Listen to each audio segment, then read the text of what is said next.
Andes in October rise without warning. The range does not announce itself.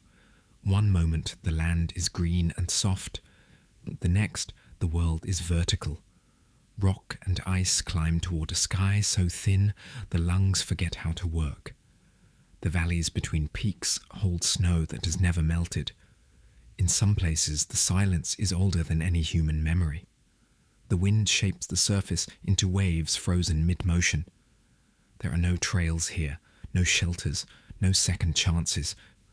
This is the Cordillera de los Andes, the spine of South America, stretching unbroken from Venezuela to the southern tip of Chile. The section crossing between Argentina and Chile climbs to altitudes near 5,000 meters. In the southern hemisphere's spring, the temperatures at these elevations remain well below freezing. Storms arrive without warning. Sibias, clouds rise from the valleys and swallow entire ridges. Navigation becomes impossible. Radio signals break apart against the rock. On the afternoon of October 13th, 1972, a chartered Fairchild FH-227D turboprop aircraft departed from Montevideo, Uruguay, carrying 45 passengers and crew. Most were members of a rugby team from Stella Maris College in Montevideo, travelling with friends and family to a match in Santiago, Chile. The flight plan included a scheduled stop in Mendoza, Argentina, where the crew waited overnight due to poor weather. On the afternoon of the 13th, conditions appeared to improve. The pilots received clearance to cross the Andes. The aircraft entered the mountains in cloud. Visibility dropped to nothing. The crew relied on instruments and radio beacons to determine position. The standard route followed a valley system that threaded between the highest peaks. Timing was critical. The pilots needed to know precisely when they had crossed the spine of the range so they could begin descent into Chile. They estimated their position based on airspeed and elapsed time, but the instruments did not account for headwinds. The plane was moving slower over the ground than the pilots believed. At approximately 3:30 in the afternoon, believing they had cleared the mountains, the crew began descent. They were still deep inside the range. The aircraft dropped through cloud toward terrain no one could see. When the ground appeared, it was directly ahead. The pilots attempted to climb. The Fairchild struck a ridgeline with its right wing. The wing tore away. The fuselage continued forward, spinning, shedding the tail section and several rows of seats. What remained of the plane skidded across a snow-covered slope and came to rest in a shallow basin surrounded by peaks. 12 people died in the impact or immediately afterward. Several others sustained severe injuries. 33 survived the crash itself. The fuselage had come to rest at an altitude near 3,600 meters in a remote glacial valley without vegetation, without shelter, without any sign of human presence. The nearest inhabited area lay more than 80 kilometers away, across ridges and ice fields, impossible to navigate without equipment. The temperature at night dropped to 20 or 30 degrees below freezing Celsius. The survivors had only the clothing they wore for travel. No winter gear, no climbing equipment. The aircraft carried minimal emergency supplies. There were a few chocolate bars, some bottles of wine, 8 small containers of snacks. No substantial food. The rugby team had expected a short flight, a few hours in the air, then a meal in Santiago. In the first hours, the survivors pulled the injured from the wreckage and arranged them inside the fuselage, which remained partially intact. The front section provided some protection from wind. Seats were stacked to form walls. Luggage and debris were used to insulate gaps. At night, the group huddled together for warmth. Frostbite set in quickly. Several of the injured died within the first days. The cold was relentless. Water was obtained by melting snow against the body or in containers placed in the sun. Food was rationed in tiny portions. A piece of chocolate the size of a fingernail was divided among several people. Within 3 days, the food was gone. Among the survivors were young men in their late teens and early 20s. Many were students. Some had minor injuries, others were in critical condition, with broken bones, internal bleeding, head trauma. There was no doctor aboard. A few of the passengers had basic first aid knowledge. They used fabric from seat covers to bandage wounds. Painkillers were scavenged from luggage. Seatbelts were repurposed as splints.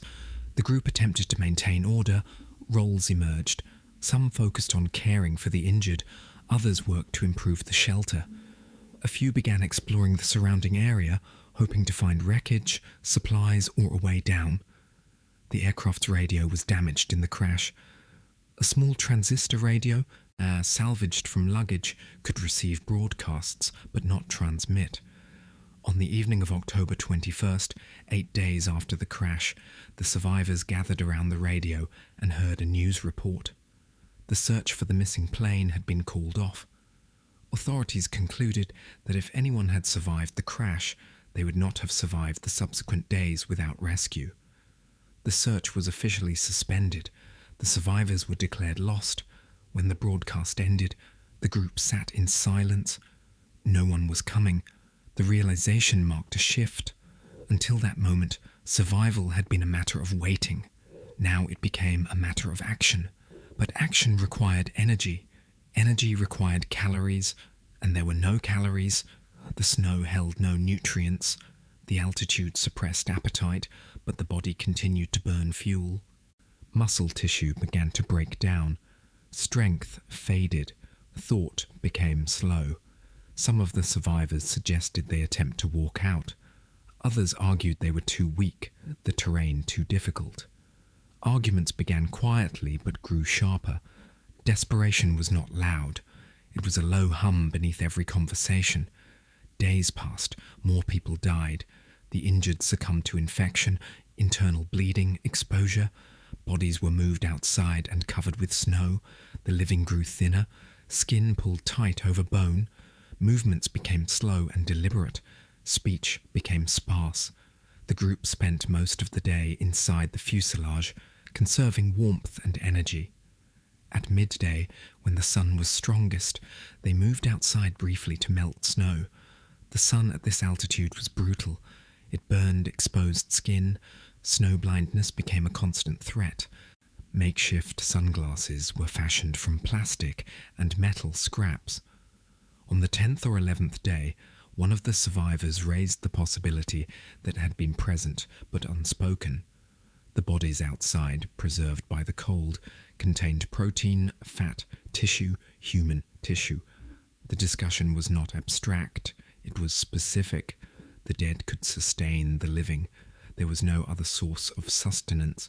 The group did not reach consensus easily. The proposal was met with silence, then objection, then slow, painful acknowledgement. Religious faith was strong among many of the survivors. The act being considered violated deeply held beliefs. But starvation was not a belief. It was a physical process. The body does not negotiate. As one of the survivors, a medical student, framed the question in clinical terms. The human body requires calories to function. Without them, the heart stops. In the absence of other food, consuming the tissue of the deceased was the only means of survival. Others invoked necessity. The dead were beyond suffering. The living were not. Families waited for them at home. To die here would mean their deaths served no purpose. To survive meant honoring the dead by continuing. The reasoning was pragmatic and moral and desperate all at once. It did not make the decision easy. It made the decision possible. The first attempt was halting. Small pieces of tissue were cut from a body and brought inside. The act was performed with reverence, not desperation. Prayers were spoken. The group agreed that they would not consume anyone they had known closely. They would avoid the faces, the hands, anything that retained individual identity. The flesh was frozen, nearly impossible to chew. It was thawed slightly in the sun or held against the body. The texture was difficult.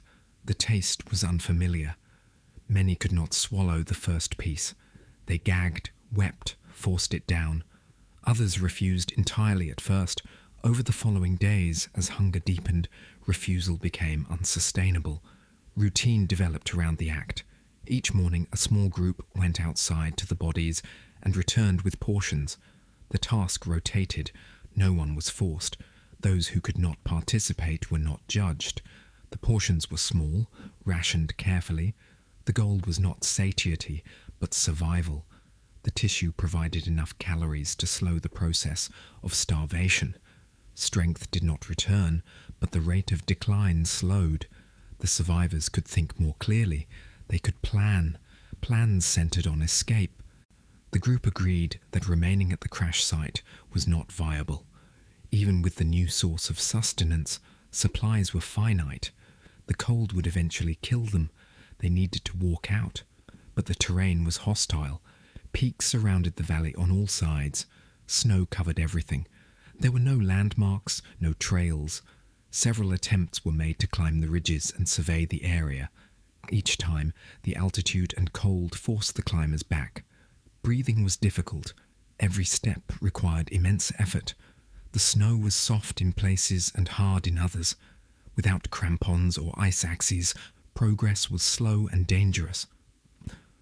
On October 29th, 16 days after the crash, an avalanche struck the fuselage during the night. Snow poured through openings and filled the interior within seconds. The survivors, sleeping inside, were buried. Some managed to claw their way to the surface. Others were trapped beneath the weight. 8 more people died in the avalanche. The survivors who remained dug frantically through the snow, pulling out the living and the dead. The fuselage, already damaged, was now half buried. The interior was wet and cold. Morale, already fragile, fractured further. The group rebuilt what they could. The shelter was reinforced. Routines resumed. But the avalanche had demonstrated the precariousness of their situation. Waiting was not safety. It was simply slower death. The decision to send an expedition became urgent. 2 of the stronger survivors, both experienced in outdoor activities, volunteered to attempt a trek out of the mountains.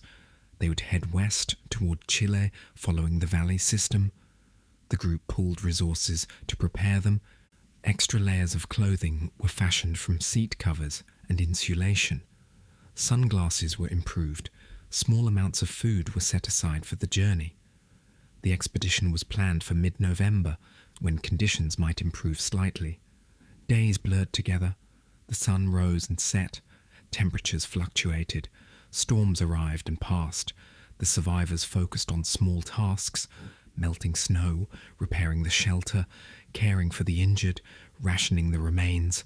Each day was measured not in hours, but in the effort required to reach the next. There was no conversation about hope.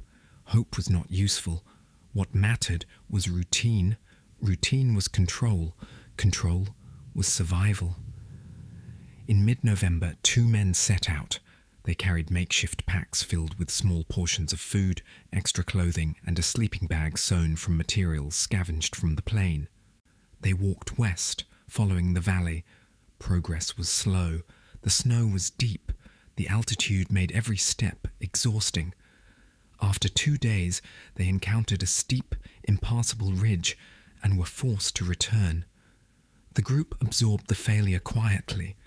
There was no blame, only the understanding that the problem was not yet solved. A second attempt was planned. This time, 3 men would go. They would prepare more carefully, carry more provisions, and attempt a different route. The strongest among the survivors were chosen. Physical conditioning, mental resilience, and experience were the criteria. The group gave them everything they could spare. The preparation took days. Clothing was layered. Food was rationed from an already minimal supply. On December 12th, nearly 2 months after the crash, the 3 men departed. They climbed west, as ascending a steep slope that rose toward a high ridge. The climb took an entire day. At the summit, they expected to see the green valleys of Chile.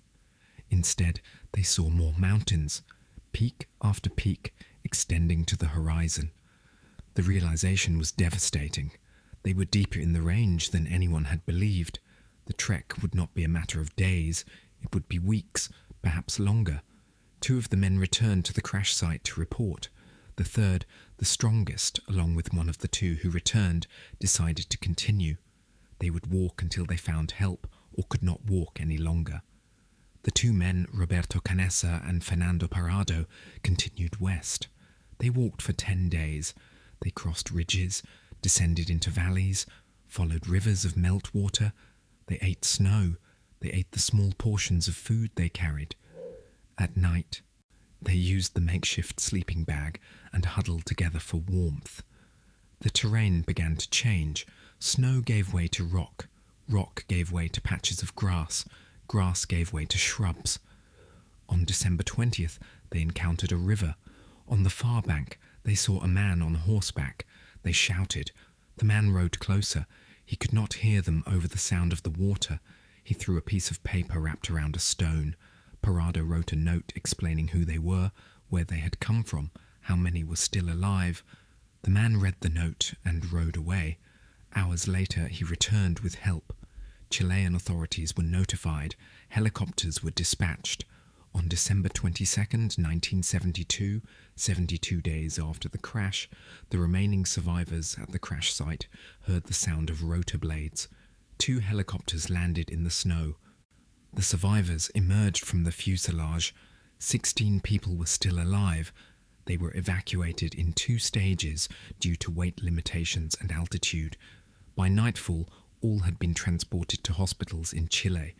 The survivors were treated for malnutrition, frostbite, infections and injuries. Most weighed 30 to 40 pounds less than they had at the time of the crash. Recovery took weeks. News of the rescue spread quickly. Initial reports focused on the miraculous survival. Then details emerged. The survivors gave interviews. They described the crash, the cold, the avalanche, and they described the decision to consume the dead. The revelation was met with shock, condemnation, and eventually understanding. Religious leaders, including representatives of the Catholic Church, stated that the act was morally defensible under the doctrine of necessity. Families of the deceased largely expressed support for the survivors, acknowledging that the choice had been made under conditions no one should judge from a distance. The incident became known as the Andes flight disaster, and later, more specifically, the survival of the survivors of Uruguayan Air Force Flight 571. It has been studied in contexts of psychology, ethics, survival physiology, and human decision-making under extreme duress. The survivors did not seek fame. Most returned to quiet lives. Some wrote accounts of the experience. Others spoke rarely of it. The event remained for them a period that could not be fully explained to those who were not there. The Andes remain as they were. The wreckage of the fuselage was left at the site for years, gradually buried and broken apart by weather. The mountains do not remember, but the record does. 72 days, 16 survivors, a decision made not in philosophy but in hunger. Morality is a structure built on the assumption of choice. In the Andes, in the winter of 1972, choice narrowed to a single point: survive or do not. The survivors chose. The dead made it possible. That is what happened.